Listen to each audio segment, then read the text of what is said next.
Le point suivant concerne l'eau et l'assainissement. Je donne la parole à Monsieur Patrice Fèvre, vice-président délégué à l'environnement.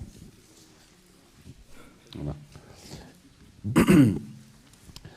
Il s'agit donc d'une non-délégation aux syndicats intercommunaux qui étaient compétents en matière d'eau, d'assainissement, et en particulier le SIVU du Val-de-Meurthe. Juste un petit rappel, la loi du 27 décembre 2019, dans le texte que vous avez, il y a une petite coquille, elle a été promulguée le 28 décembre, pas le 28 janvier. Voilà. Donc, la machine était en route pour faire tous ces transferts.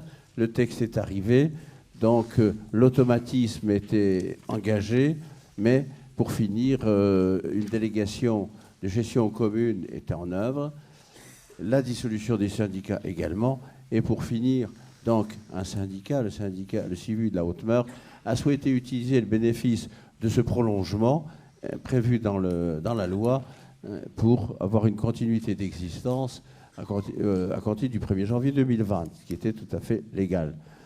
Donc, cette existence, la communauté d'Aglo envisage de la faire perdurer donc, jusqu'au 29 février. Voilà, donc ensuite, bien sûr, en conséquence de cette décision, si elle est prise, c'est autoriser le président à signer cette convention et solliciter monsieur le préfet en ce sens également d'une dissolution, puisque tous les autres syndicats sont dissous à ce jour. Ouais. Merci, monsieur le vice-président. Y a-t-il des demandes de prise de parole sur ce sujet?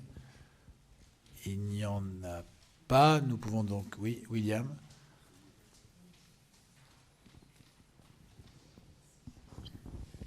Oui, cette question appelle quand même réflexion. De quoi s'agit-il exactement? Nous ne le savons pas exactement. Nous ne le savons pas finement.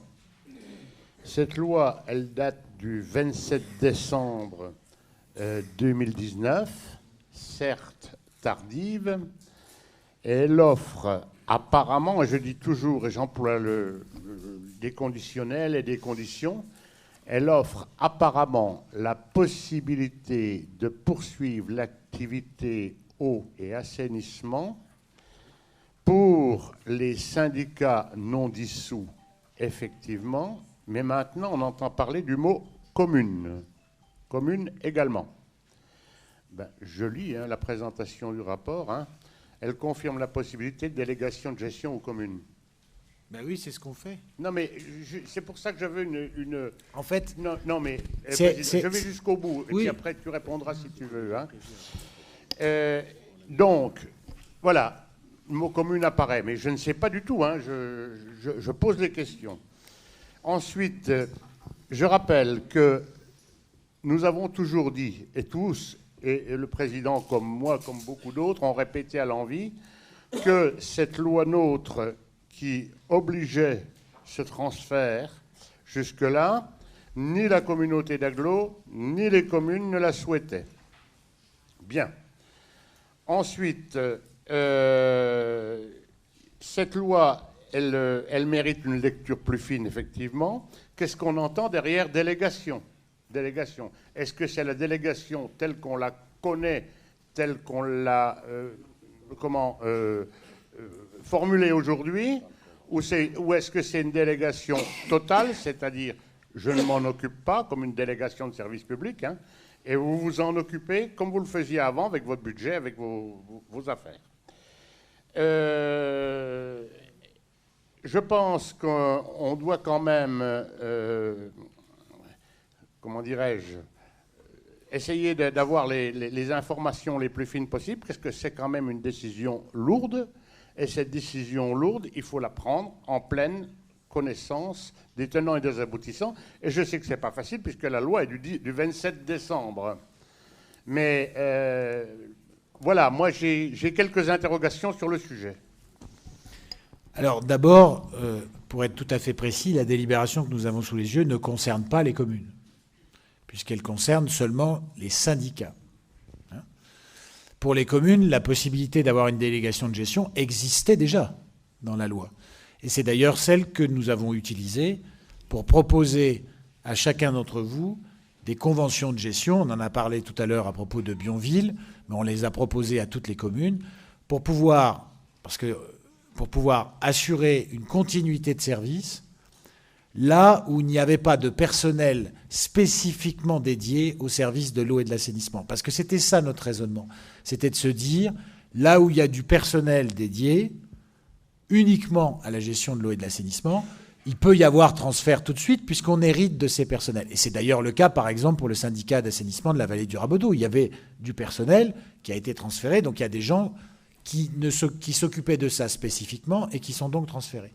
Dans les communes, en revanche, souvent, on le sait, notamment dans les petites communes, soit il y a du bénévolat très important des élus et les habitants peuvent leur en être reconnaissants, soit la personne qui intervient en complément des élus sur le réseau est une personne qui effectue aussi d'autres tâches. Que ce soit, quel que soit le nom dont on l'appelle, mais que ce soit un ouvrier communal, un cantonnier, un garde champêtre, enfin quel que soit le terme par lequel on appelle là ou les personnes qui interviennent en plus des élus. Et donc dans ces cas-là, la logique voulait, mais dans ces cas-là seulement, qui sont des cas communaux, que la délégation de gestion soit votée et adoptée, proposée aux communes, à charge pour elles de l'accepter effectivement ou de ne pas l'accepter. Auquel cas, les dites communes se retrouvent dans la même situation que les communes pour lesquelles on a compétence propre, c'est-à-dire les anciennes communes qui étaient dans un syndicat. En revanche, là où il y a des syndicats qui avaient du personnel, qui peut être transféré, qui parfois même est du personnel mutualisé avec la communauté d'agglomération, il n'y a pas de raison de faire perdurer cette existence au-delà du raisonnable, parce que de toute façon, à un moment donné, on va exercer la compétence et on a déjà les moyens techniques et en ingénierie de l'exercer. Dans la plupart de ces syndicats. Pas tous, mais dans la plupart. Donc, la loi n'a rien changé au regard des communes, absolument rien. D'ailleurs, j'avais eu l'occasion de le dire déjà ici, puisque quand la ministre Jacqueline Gouraud est venue, j'ai posé la question au directeur général des collectivités territoriales, qui était là, et à qui j'ai demandé, mais comment vous entendez cette question pour les communes ? Il me dit, c'est simplement une possibilité qu'on offre à ceux une possibilité concernant les syndicats, des tout petits syndicats qui n'auraient pas de personnel dédié, pour lequel il n'y a pas de solution précise, de pouvoir éventuellement perdurer 6 mois ou 1 an de plus. Mais pour les communes, ça ne change rien. Et effectivement, ça ne change rien. Donc l'idée aujourd'hui, c'est d'acter le fait que ces syndicats doivent être dissous en revanche de rester. Il n'y a rien qui change pour les communes, puisque la délibération ne parle pas des communes. De rester sur les conventions de gestion qu'on a évoquées et dont je vous rappelle que pour les communes, nous avons obtenu qu'elles puissent durer 4 ans au lieu de 3 ans. C'est la demande qui avait été faite par la conférence des maires et ça a été obtenu auprès du préfet des Vosges. Les renseignements que j'ai pu glaner, mais c'est bien difficile, semblent un peu en interprétation par rapport à tout ça. Voilà. Mais, moi, j'ai l'impression que je n'ai pas vraiment et c'est de la faute à personne, c'est de la faute à la soudaineté de cette loi du 27 décembre. Il est vrai que sortir une loi en direction des collectivités locales le 27 décembre, c'est pas forcément la meilleure façon de la connaître et de l'interpréter. Surtout quand elles prennent la compétence le 1er janvier, oui, effectivement. Oui.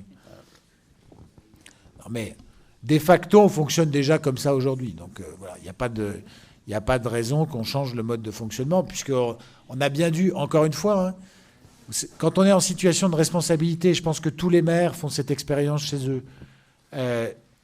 C'est pas d'appliquer quelque chose avec lequel ils ne sont pas forcément en accord à 100%. Eh ben, on essaye de faire que ça se passe le mieux possible. Voilà. Et on essaye de trouver des solutions pour faire que ça se passe le mieux possible. C'est ce qu'on a fait. Aujourd'hui, sur cette question des syndicats, le Conseil Eau et Régie qui en a parlé ne voit pas de raison de les maintenir parce que techniquement, il n'y a pas de raison de les maintenir, alors que pour les communes, oui, parce que souvent, il n'y a pas de personnel dédié, c'est important de rester en convention de gestion, ne serait-ce que pour la continuité du service. Voilà.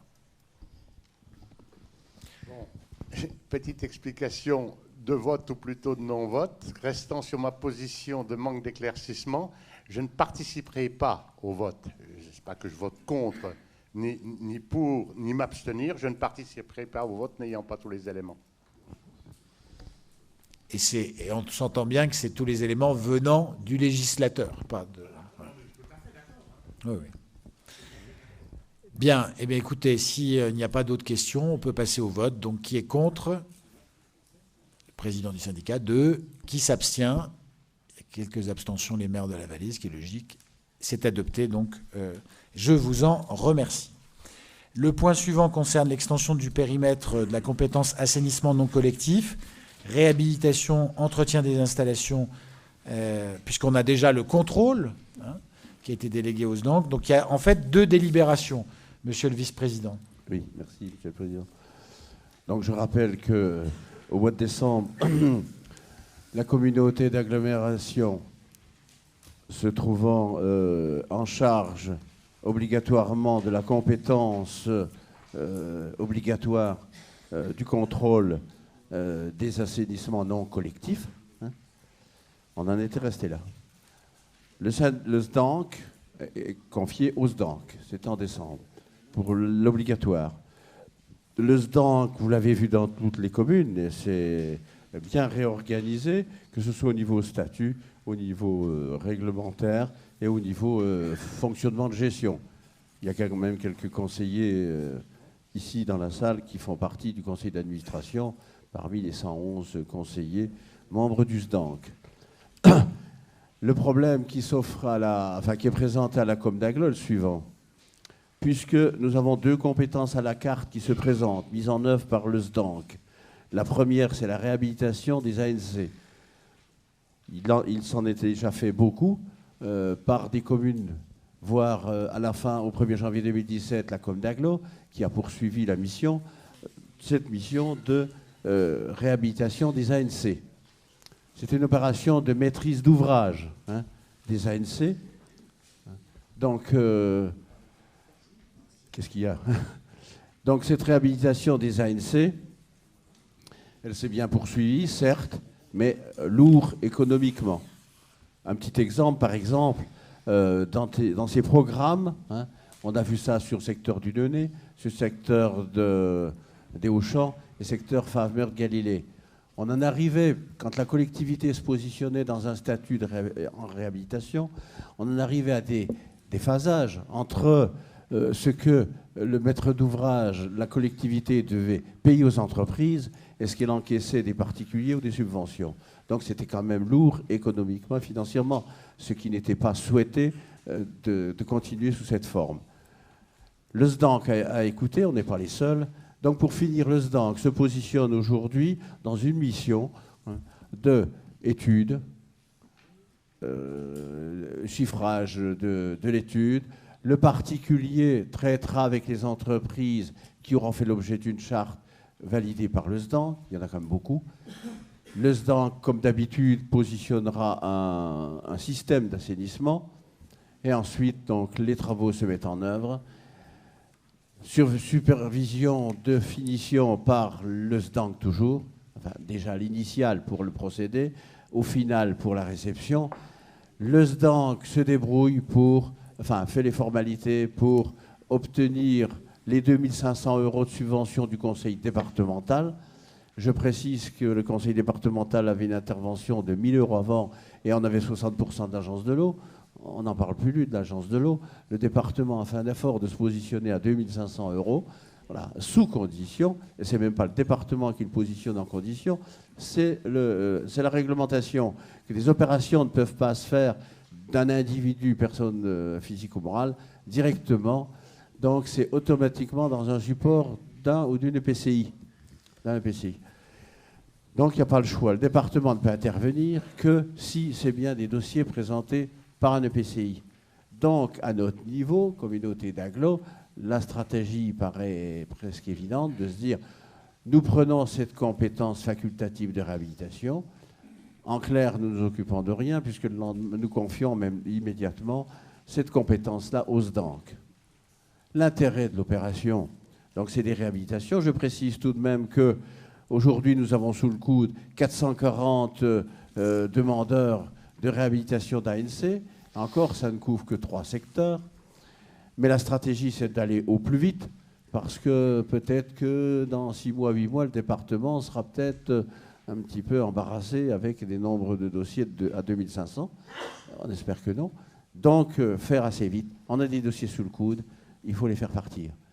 Voilà. Donc, le reste, après, vous connaissez le fonctionnement du système de réhabilitation. Il est clair.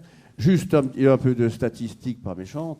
Il faut savoir quand même que sur notre territoire, nous avons 11 600 assainissements individuels. 11 600. Et là-dessus, il y en a 4 400, soit 38%, qui sont non conformes.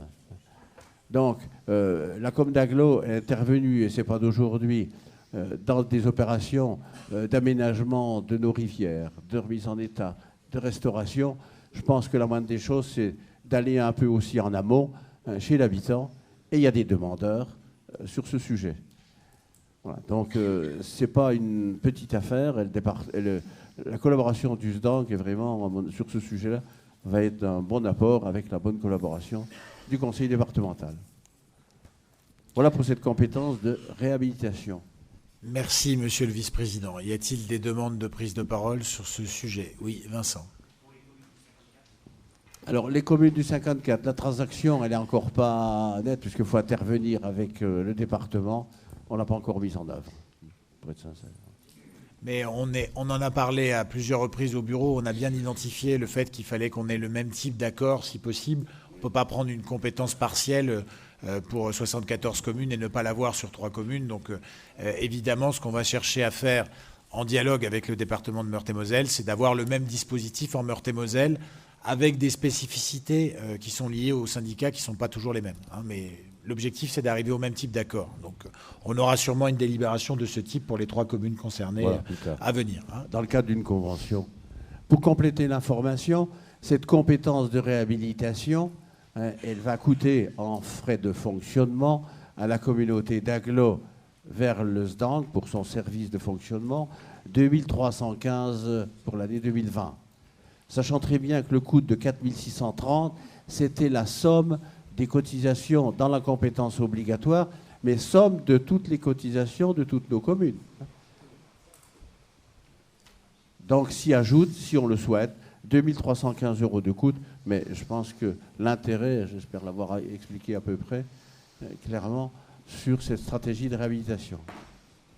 Merci Patrice. Y a-t-il d'autres demandes de prise de parole? Oui, Denis.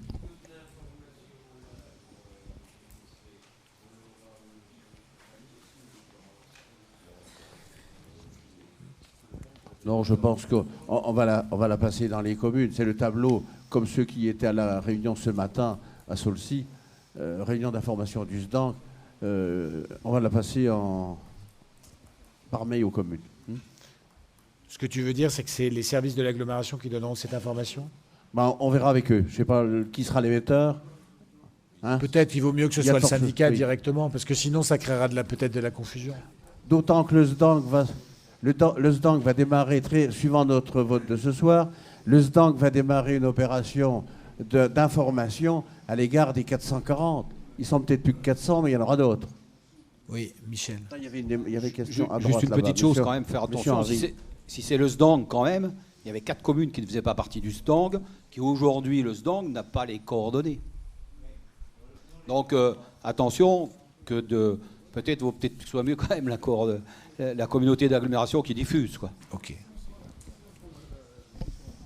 Jacques.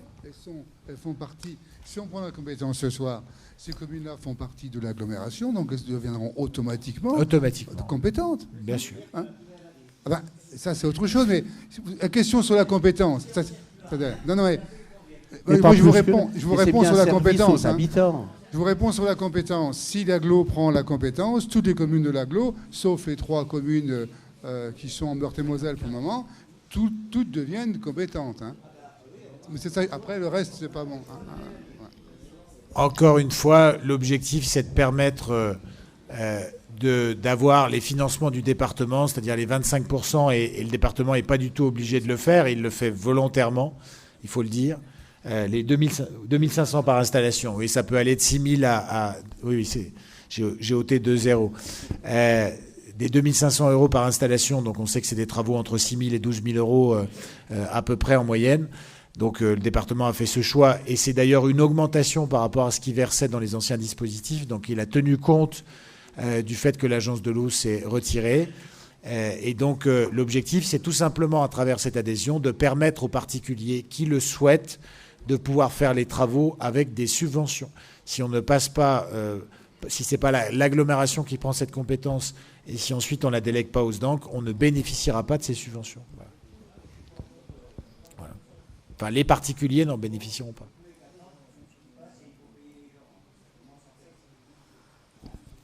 Ça, c'est le contrôle. Oui. Oui, j'en ai parlé au président du SDANC. C'est juste dommage que les constructions neuves ne soient pas intégrées pour les subventions. Pour pouvoir bénéficier des subventions. Oui, d'accord. On est dans de la réhabilitation, tout à fait d'accord. Oui, j'ai bien compris. Oui. Mais c'était une remarque que j'ai faite au président du SDANC. D'accord. Okay. Alors le deuxième... Oui. Et puis la deuxième délibération. Voilà, le deuxième volet porte sur l'entretien des installations. Voilà. Donc là aussi, l'idée, je raccourcis, l'idée c'est un coût de 1 420 € de dépenses pour la com d'agglo. C'est le scénario pour confier cette prestation d'organisation de gestion de l'entretien et des vidanges par le SDANC. Là encore, la com d'agglo n'intervient pas, mais si nous adhérons et à cette option facultative, c'est bien nos habitants qui pourront y accéder ou pas. Ils choisiront, ils ne sont pas obligés d'y aller. Hein. Mais sachant très bien qu'il va y avoir des marchés, hein, donc dans des contrats à des grandes tailles, hein, qui vont se mettre en œuvre. Sur la vidange, il y a deux volets, entretien-vidange. Bon, je pourrais développer plus, ce serait long. Il faut savoir que nous sommes bien pourvus. Nous avons 8 vidangeurs agréés sur le secteur. C'est déjà bien. Il faut savoir que c'est environ 700 vidanges par an et que dans les écarts de coûts, on peut arriver à du 150 à 250 €. Donc c'est un petit peu sous condition que ce soit en bonne et due forme, d'une part, avec des vidangeurs agréés. Donc là, nos habitants ne peuvent qu'y gagner dans un scénario. Ils le prennent ou ils ne le prennent pas. Hein. Et les marchés, il ne faut pas avoir de crainte pour nos vidangeurs, nos professionnels. Il y aura des petits lots par secteur. Parce que, surtout en ayant 8 vidangeurs sur le secteur, on va tout faire pour que les marchés soient accessibles correctement, sans mettre en péril leur activité économique sur le sujet. Bien, donc il y a deux délibérations. Il y a d'abord une délibération sur l'extension... Attendez, je vais d'abord expliquer les deux délibérations. Une délibération sur l'extension de la compétence de la communauté d'agglomération à l'assainissement non collectif pour la réhabilitation et l'entretien des installations d'assainissement non collectif. Et ensuite, il y aura une deuxième délibération pour affirmer notre intérêt à adhérer au syndicat départemental d'assainissement non collectif pour lui confier les missions d'entretien et de réhabilitation du point de vue de l'accompagnement financier. Oui, Patricia. Juste pour la vidange, la vidange est faite par le SDANG? Non. Non, par des prestataires. Oui. Par les prestataires, mais oui. aux frais de... Le SDANG se limite à référencer des prestataires agréés. Oui. Voilà.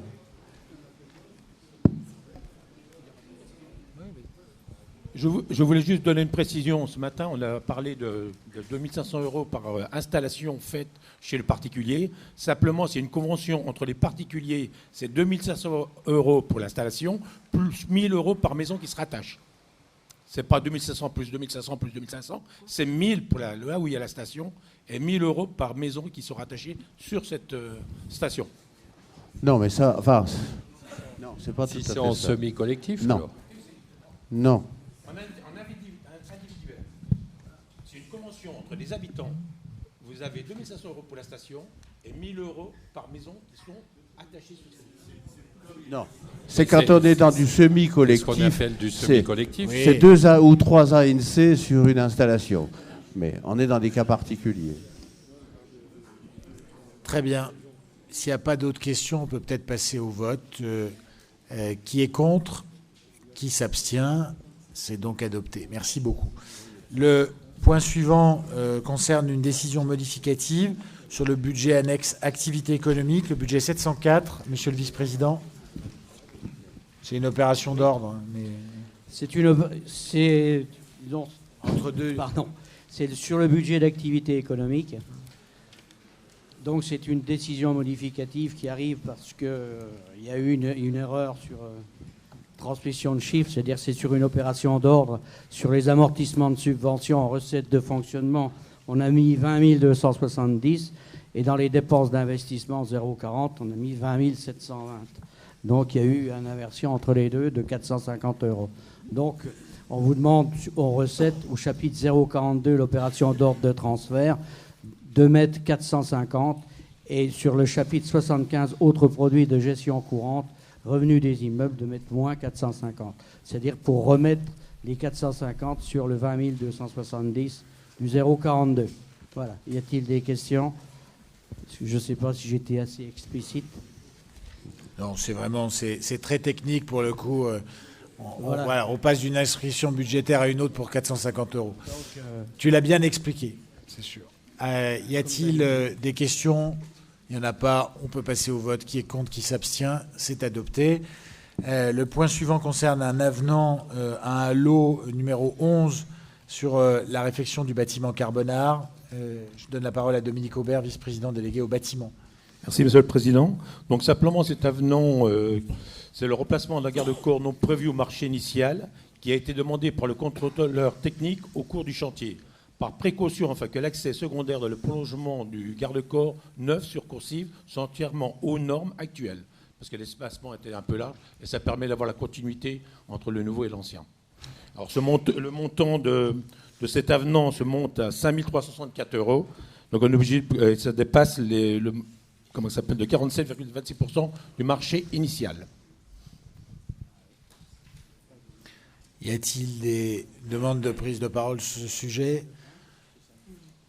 Donc juste pour tenir informé le Conseil communautaire d'évolution des travaux sur ces deux bâtiments, en fait l'avance qu'on avait sur la rue Carbonard a été rattrapée par la place Saint-Martin, puisqu'on a un petit problème sur le bâtiment de la rue Carbonard dont les sols ont été nettoyés avec une disqueuse, et donc par l'entreprise qui était chargée de nettoyer, donc avec du coup la nécessité de faire évaluer le dommage et de voir comment on peut changer le revêtement de sol ou le recouvrir, parce qu'effectivement, il a été très profondément marqué. Alors, quand vous regardez tel quel, c'est pas très impressionnant, mais avec les saletés qui peuvent s'incruster, etc., assez vite, ça serait dommageable.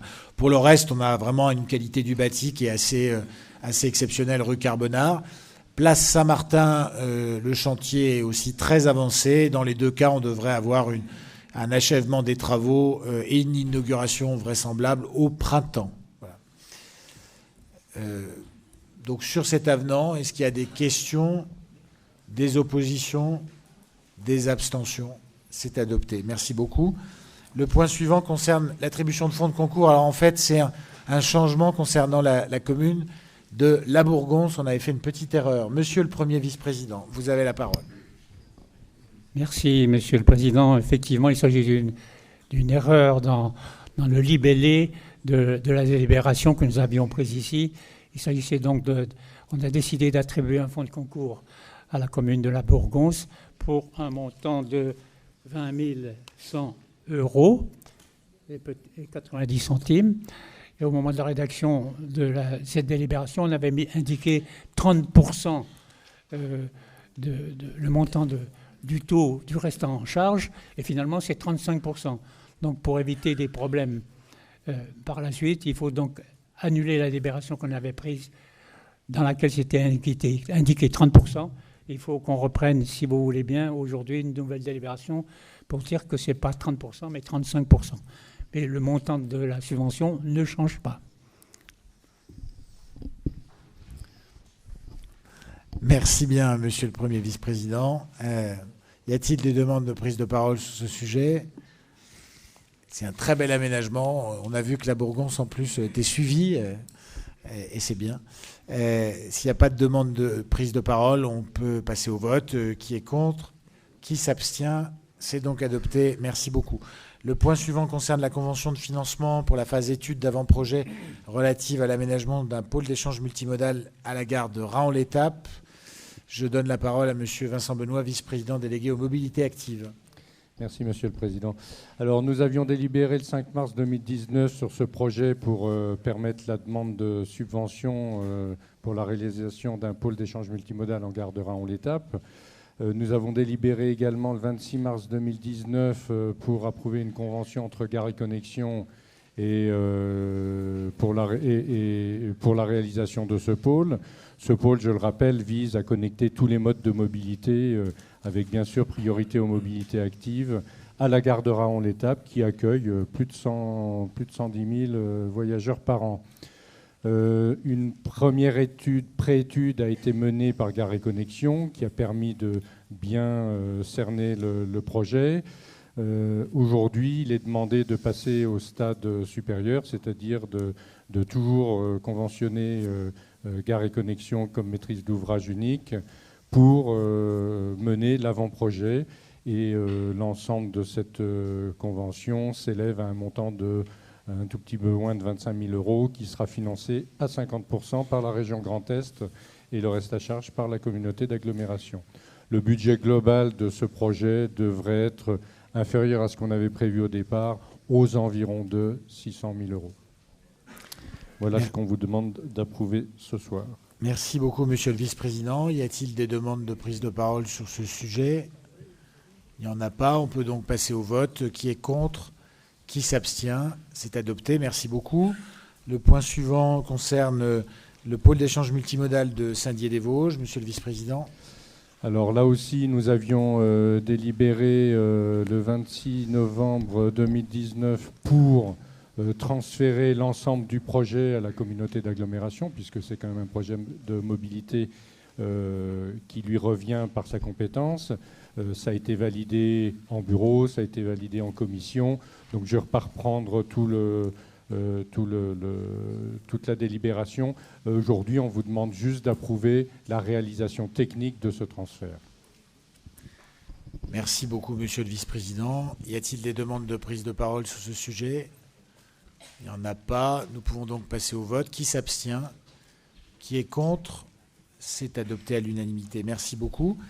Le point suivant concerne la une modification des statuts du pays de la DE d'Assy, enfin plutôt du pôle d'équilibre territorial et rural de la DE d'Assy.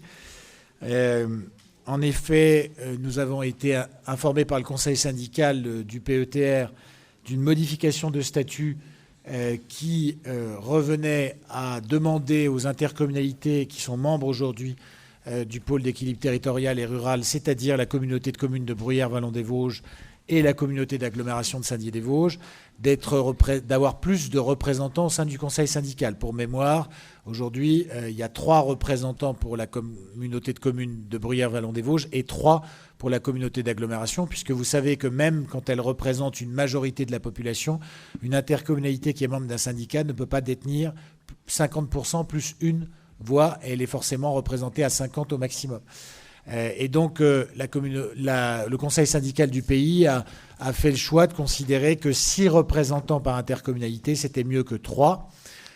Également en anticipant un possible retour de ce que pourrait être une communauté de communes de Gérardmer recréée dans le pays de la DE d'Assy pour pouvoir avoir une représentation à terme de 12 pour l'agglomération, 6 pour Bruyères et 6 pour Gérardmer. Voilà, donc il s'agit d'accepter en fait que le nombre de représentants pour la mandature qui vienne au sein du conseil syndical du pays de la DE d'Assy pour l'agglomération passe de 3 à 6 et pour la communauté de communes de Bruyères-Vallon-des-Vosges de 3 à 6. Y a-t-il des demandes de prise de parole sur ce sujet? Il n'y en a pas. Nous pouvons donc passer au vote. Qui est contre? Qui s'abstient? C'est adopté à l'unanimité. Et puis le dernier point qui a été rajouté, on l'avait oublié à l'ordre du jour, et heureusement, monsieur le maire des Arentès de Corcieux est intervenu à juste titre sur la nécessité de le reprogrammer lors de la conférence des maires, c'est l'évolution du périmètre de l'établissement public foncier de Lorraine, l'EPFL. Alors, je vais essayer d'expliquer les choses de façon assez complète. Aujourd'hui, dans la région Grand Est, il existe 2 établissements publics fonciers. Il en existe un qui est porté par les départements d'Alsace, mais qui exclut la communauté d'agglomération de Mulhouse pour des raisons qui sont historiques et longues à expliquer. Et puis, il y a l'établissement public foncier de Lorraine. Un établissement public foncier, ça vit avec une recette qui est perçue en sus des taxes foncières, des taxes d'habitation et des taxes sur le foncier non bâti, qui s'appelle la taxe spéciale d'équipement, la TSE, que payent les habitants de notre territoire pour pouvoir permettre à notre territoire de bénéficier des interventions de l'EPFL. Il faut toujours le redire, parce que parfois on a l'impression que l'EPFL, c'est une sorte de structure mystérieuse avec une trésorerie mystérieuse. Non, cette trésorerie, elle vient de ce qui est perçu sur nos territoires et sur nos habitants qui payent les taxes locales. Et les entreprises également. C'est important de le redonner. L'histoire de cet établissement public foncier, il avait été créé au départ uniquement pour le Nord lorrain.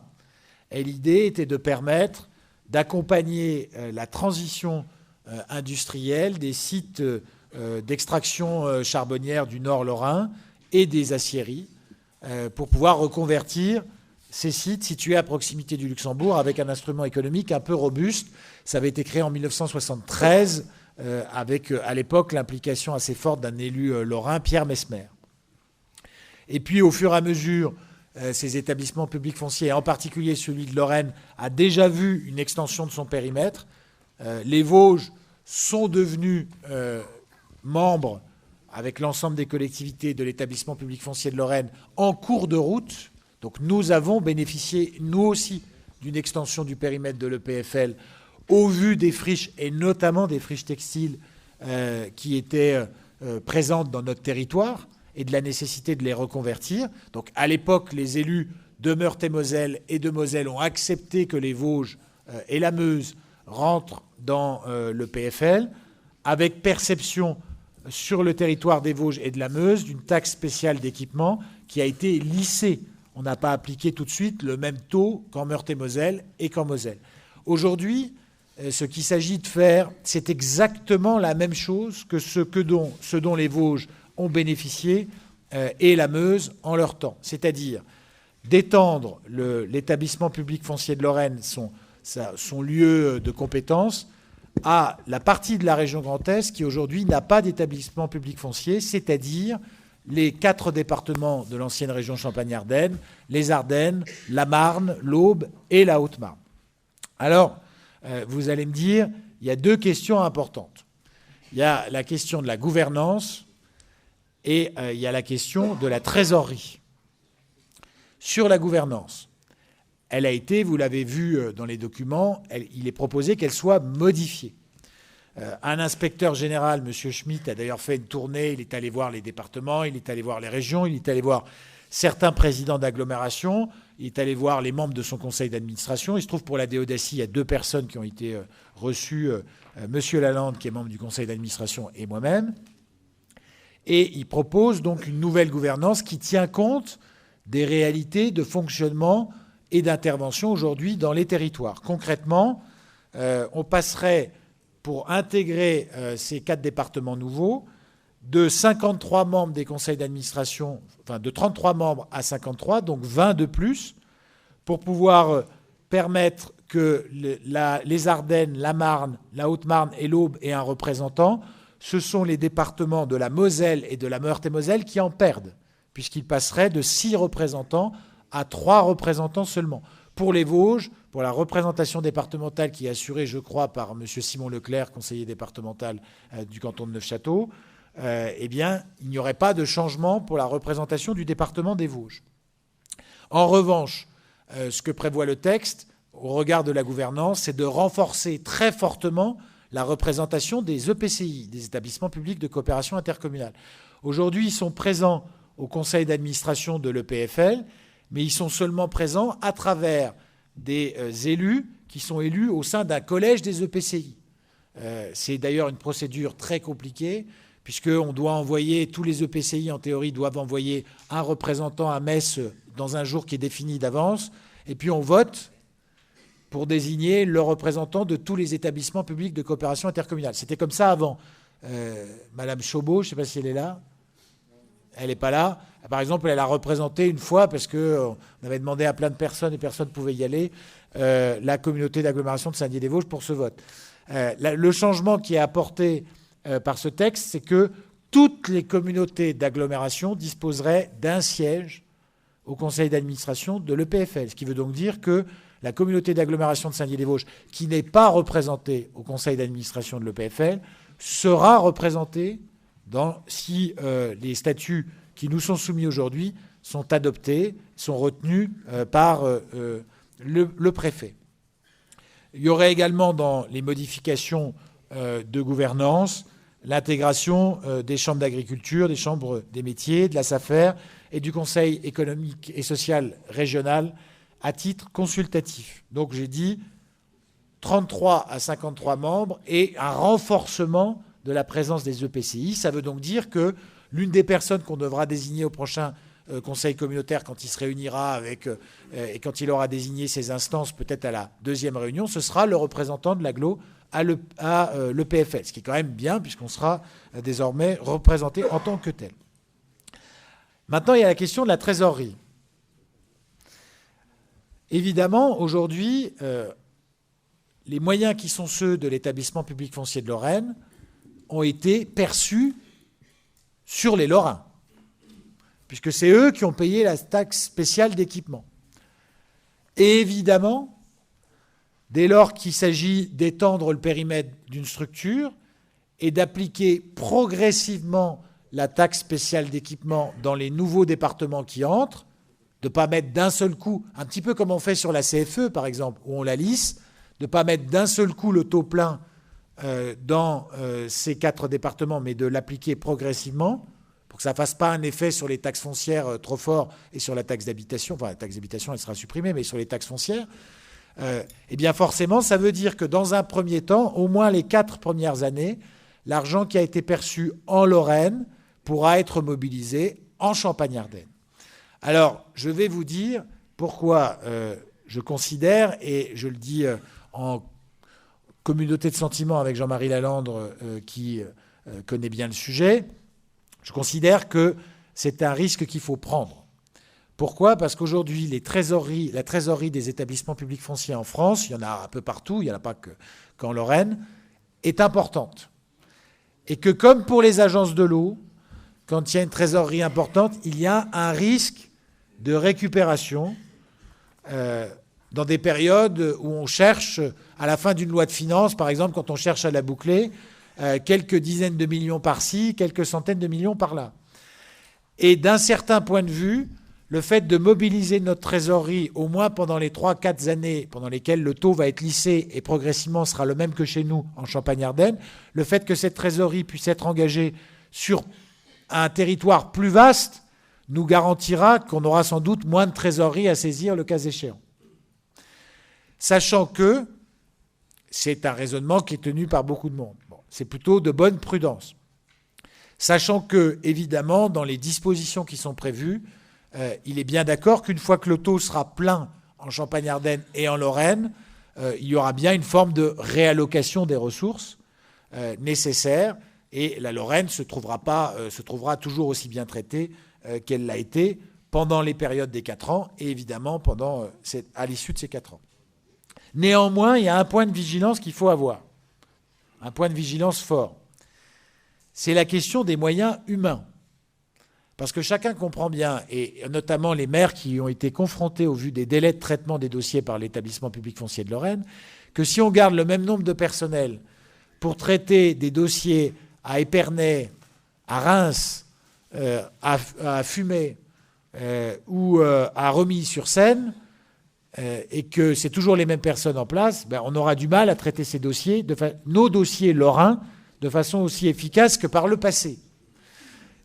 Je propose donc qu'à l'avis que nous émettrons sur la modification des statuts, à l'avis que je vous invite à prononcer positif, même si chacun peut avoir son analyse, sur cette délibération, je vous propose que nous émettions une forme de condition dans la délibération. Je cite, et je m'inspire de la délibération qui a été examinée par la Commission aménagement du territoire de la région dans laquelle sont présents les deux élus que j'ai cités, donc Jean-Marie Lalande et moi-même, et commission qui a exprimé un avis favorable. Donc cette recommandation dans la délibération, au vu du nouveau périmètre d'intervention, et afin que la capacité des équipes de l'établissement public foncier de Lorraine ne soit pas un frein à la reconversion des sites en friche et aux interventions foncières, la communauté d'agglomération de Saint-Dié-des-Vosges souhaite que les moyens humains opérationnels soient renforcés de manière significative et en adéquation avec les enjeux de l'ensemble des territoires couverts par l'EPF Grand Est. Voilà. Modulo cette modification qui me paraît absolument indispensable, je vous propose d'adopter cette modification des statuts. Y a-t-il des demandes de prise de parole? Oui, William. Oui, simplement les souhaits, c'est des jeux. On peut le mettre, hein, c'est pas gênant. Ce n'est pas gênant de le mettre. Hein. C'est comme si on délibérait pour quelque chose, à condition que, etc. Bon, ben c'est tout. Hein. On le met, ça nous fait bien plaisir, hein, mais ça n'engage à rien pour celui qui le reçoit. Hein. Il fait ce qu'il veut. Une fois que la délibération est prise, mais je suis pour la délibération, hein, mais je veux dire que la condition, ça n'apporte rien de particulier. Hein. Ce qu'on peut dire, c'est que globalement, dans la démarche qui a été conduite pour l'extension de cette EPF, les remarques globalement des collectivités territoriales ont été prises en compte, notamment sur la gouvernance. Il y a eu une prise en compte. Donc, voilà, on peut émettre ce souhait, c'est mieux que de ne pas le faire. Je pense que c'est important de le dire. Et d'être vigilant, on peut plutôt le tourner comme ça, d'être vigilant au sein du futur conseil d'administration, puisqu'il y aura un représentant de la communauté d'agglomération de Saint-Dié-des-Vosges, d'être vigilant à ce que les moyens humains soient effectivement renforcés. Finalement, on peut le voir non pas nécessairement comme un message adressé à l'EPFL, mais comme une forme de mandat aussi pour la personne qui nous y représentera demain. Voilà, de vigilance. Y a-t-il d'autres demandes de prise de parole? Oui, Christian? Oui? Non. Non, ce qui est prévu dans l'extension, c'est que, comme je l'ai dit tout à l'heure, les deux départements alsaciens, sauf l'agglomération de Mulhouse, sont déjà couverts par un établissement public foncier. Donc ils n'ont pas besoin qu'il y ait extension, et d'ailleurs, ils ne souhaitent pas qu'il y ait fusion. En revanche, et on y perdrait, je n'ai pas besoin de vous expliquer pourquoi, parce que leur trésorerie n'est pas la nôtre. En revanche, l'agglomération de Mulhouse, qui n'est pas couverte par un EPF jusqu'à présent, en plus des 4 départements, et donc tu as raison de me poser cette question, en plus des 4 départements champardonnais, rejoindrait l'EPF nouvelle version. Voilà. Donc c'est effectivement 4 départements supplémentaires, plus Mulhouse-Alsace agglomération qui rejoindrait l'établissement public foncier Grand Est. Voilà. Bien, s'il n'y a pas d'autres demandes de prise de parole, on peut passer au vote. Donc qui est contre? Qui s'abstient?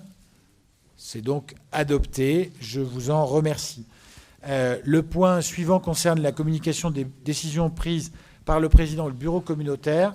Je crois qu'il n'y a pas de décision. Enfin, en tout cas, il n'y a rien dans mon dossier. Donc, je vais demander qu'on m'apporte le. C'est à croire qu'on n'a rien décidé depuis. Alors, oui, en matière de marché public. Dans le cadre des délégations que vous m'avez confiées, j'ai attribué à un marché public de services pour la collecte et le transport des déchets ménagers et assimilés de 3 secteurs de la communauté d'agglomération, pour un montant, donc au prestataire Suez, pour un montant estimatif de 7 520 475,73 € pour 4 ans. Un marché de prestations intellectuelles pour réaliser un inventaire des zones humides de la communauté d'agglomération et un plan d'action, donc marché qui a été attribué à Élément 5 à Brumat pour 154 700 €. Un marché de travaux donc pour la valorisation du château de Pierre-Percé. La phase 1 des travaux ont été attribués le lot 1 maçonnerie, pierre de taille, échafaudage à l'entreprise Piantanida à Saulcy-sur-Meurthe pour un montant total de 505 593,90 €. Le lot 2, confortement de rocher, à l'entreprise Roc Aménagement, porte bien son nom, à Russet, dans le Doubs, pour un montant total de 130 000 €. Le lot 3, traitement de la végétation, à l'entreprise ID Verdé à Bois-de-Haye en Meurthe-et-Moselle, pour un montant total de 32 358,99 €. Ont également été attribués des marchés d'accord cadre de fourniture et de services pour la location de bennes et le transport des déchets issus de la déchetterie de Neuvillers-sur-Fave. Le lot 1, location et transport de bennes, valorisation des ferrailles, a été attribué à l'entreprise David Dreyfus à Saint-Dié-des-Vosges pour un montant estimatif de 5 640 €. Pour le lot 2, à la location et transport de bennes, traitement des gravats, à l'entreprise SAS Transport Bastien à Saint-Benoît-la-Chipote. Bon, c'est des entreprises qu'on retrouve tout le temps dans ce type de marché, pour ceux qui en ont l'habitude, pour donc une durée d'1 an et un montant de 11 480 €. Et le lot 3, transport de bennes et location pour bois, carton, huisserie et tout venant, à l'entreprise SAS Transport Bastien également, pour un montant estimatif de 198 920 €. Des lots ont également été attribués dans le cadre de la fourniture et la livraison de matériel informatique pour le groupement de commandes Ville, CCAS, Communauté d'agglomération, Office de tourisme intercommunal. Le lot numéro 1 a été attribué à l'entreprise Infoconcept à Saint-Dié-des-Vosges, Entella Ensheim et Eureka à Saint-Dié-des-Vosges. Donc c'était un groupement pour un montant de 55 000 €. Le lot 2, éléments de réseau, à l'entreprise Entella à Ensheim pour 55 000 € par an. Donc c'est un marché à bon de commandes. Pour les déclarations d'intention d'aliéner, entre le 2 décembre et le 26 janvier, j'en ai signé personnellement 216, 2 à Alarmont, 12 à Anould, 8 à Bande-Laveline, 8 à Ban-sur-Meurthe-Clefcy, 1 à Coinches, 3 à Corcieux, 2 à Étival-Clairefontaine, 10 à Fraise, 4 à Gerbépal, 2 à la Grande Fosse, 5 à la Chapelle de Vambruyère, 1 à la Croix-aux-Mines, 4 à la Houssière, 2 à Luce, 1 à Mandray, 12 à Moyen-Moutier, 2 à Nompetlis, 3 à la Petite-Raon, 6 à Plainfin, 2 à Provenchères-et-Colroy, 27 à Raon-l'Étape, 47 à Saint-Dié-des-Vosges, 15 à Sainte-Marguerite, 8 à Saint-Léonard, 8 à Saint-Michel-sur-Meurthe, 9 à Saulcy-sur-Meurthe, 7 à Senones, 1 à Tintru et 2 à Vis-en-Bas. Mes chers collègues, avant que nous nous séparions pour cette mandature, je voulais, dans des contextes qui n'étaient pas forcément faciles, d'abord remercier, parce que le travail à réussir était difficile. Encore une fois, fusionner 6 intercommunalités, c'était une des plus grosses fusions intercommunales de France en nombre de structures à fusionner. Ça ne s'est pas fait sans heurts, ça ne s'est pas fait sans difficulté. Je voulais remercier tous les personnels de la communauté d'agglomération, à commencer par les directeurs généraux des services successifs, M. Bruno Didier et Mme Karine Pillet, les directeurs généraux adjoints, Sébastien H., Emmanuel Colson et Yannick Poirot, tous les chefs de service, tous les salariés de l'agglomération qui ont fait preuve d'une très grande détermination et parfois aussi de beaucoup d'adaptation dans un contexte, je l'ai dit, parfois compliqué pour eux sur le plan personnel. Je voulais aussi remercier mon bureau et singulièrement mes vice-présidents et vice-présidentes, Roger Cronel, Pascal Mort, Jean-Luc Béverina, Patrice Fèvre, Dominique Aubert, Benoît Pierrat, Patrick Lalvé, Serge Alem, Françoise Legrand, Bernard Metz, Pascal Guy, Vincent Benoît, Christian Petit. J'ai associé également les conseillers délégués et conseillères déléguées. J'ai une pensée toute particulière pour ceux qui ne se représentent pas aujourd'hui, dans quelques jours, et notamment les vice-présidents qui ne se représentent pas, Roger Cronel, Pascal Mort, Patrice Fèvre, Dominique Aubert, Bernard Metz, Pascal Guy et Vincent Benoît. Je voulais leur dire notre reconnaissance pour le travail qu'ils ont accompli, notre admiration aussi parfois pour la manière dont ils ont su assumer leurs fonctions malgré des difficultés personnelles qui auraient fait plier beaucoup d'autres, hein, et vous dire que même s'il y a encore beaucoup de travail à faire dans la mandature suivante, même si tout n'a pas été parfait, même si, encore une fois, on aurait peut-être pu faire différemment, en regardant bien ce qui a été fait pendant 3 ans et le climat, malgré tout, de travail qu'on a réussi à construire, je crois que collectivement, et je voulais vous en remercier aussi tous, nous pouvons être fiers de ce qui a été posé comme jalon. Après, il restera, les fondations de la maison ont été posées, il va rester à construire au-dessus de ces fondations. Ce ne sera pas de la tarte non plus, hein. Et je souhaite bon courage à ceux qui auront cette tâche. Merci à tous et bonne soirée.